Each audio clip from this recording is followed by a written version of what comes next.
తెలుగు రాష్ట్రాల్లో ప్రాజెక్టులు జలకళ సంతరించుకున్నాయి. పలు ప్రాజెక్టులు నిండు కుండను తలపిస్తున్నాయి. మరోవైపు భారీ వర్షాలు కురిసే అవకాశం ఉందని వాతావరణ శాఖ తెలిపింది.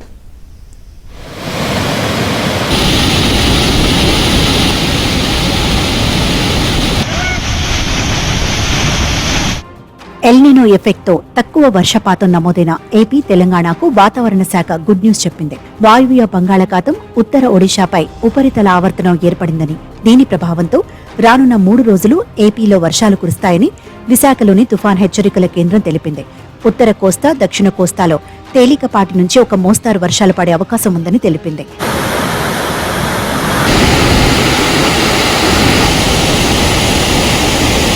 తెలంగాణలోని పలు జిల్లాల్లో కూడా వర్షాలు పడతాయని వాతావరణ శాఖ తెలిపింది. ఆగస్టులో ఎక్కువ వర్షాలు కురవనున్నాయని వివరించింది. జూలైలో తక్కువ వర్షపాతం నమోదు కాగా ఆగస్టులో సాధారణం కంటే ఎక్కువ వర్షాలు కురిసే అవకాశం ఉందని ఐఎండీ తెలిపింది. ఎగువ ప్రాంతాల నుండి భారీగా వరద రావడంతో పలు చోట్ల వాగులు, వంకలు పొంగి పొర్లుతున్నాయి. నిజామాబాద్ జిల్లా సిరికొండ మండలం కొండాపూర్ గ్రామ ఊర చెరువుకు గండిపడటంతో రైతులు ఆందోళన వ్యక్తం చేస్తున్నారు. బుధవారం అలుగు వద్ద బుంగపడటంతో మూసివేశారు. కానీ గురువారం చెరువు కట్ట తెగిపోవడంతో చెరువు నీరు వృధాగా పోతోంది. చెరువు నిండు కుండలా తలపిస్తుంటే అన్నదాతలు ఆనందం వ్యక్తం చేసేలోపే కట్ట తెగిపోవడంతో ఆందోళన చెందుతున్నారు.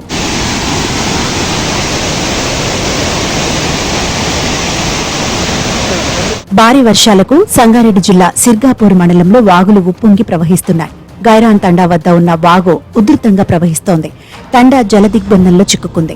బాహ్య ప్రపంచంతో సంబంధాలు పూర్తిగా తెగిపోవడంతో స్థానికులు తీవ్ర ఇబ్బందులు ఎదుర్కొంటున్నారు. అత్యవసర పనుల నిమిత్తం బయటకు వెళ్లే తండా వాసులు ప్రాణాలను గుప్పిట్లో పెట్టుకుని ప్రయాణిస్తున్నారు. ఉధృతంగా ప్రవహిస్తున్న వాగును తాడు సాయంతో గ్రామస్తులు దాటుతున్నారు. కృష్ణా నదిపై ఉన్న ప్రాజెక్టులకు వరద ప్రవాహం కొనసాగుతోంది. జూరాల ప్రాజెక్టుకు భారీగా వరద వస్తోంది. అధికారులు 29 గేట్లు ఎత్తి దిగువకు నీటిని శ్రీశైలం వైపు విడుదల చేస్తున్నారు. ఎగువ, దిగువ జూరాల జల విద్యుత్ కేంద్రాలలో 11 యూనిట్లలో 434 మెగావాట్ల విద్యుత్ ఉత్పత్తి కొనసాగుతోంది.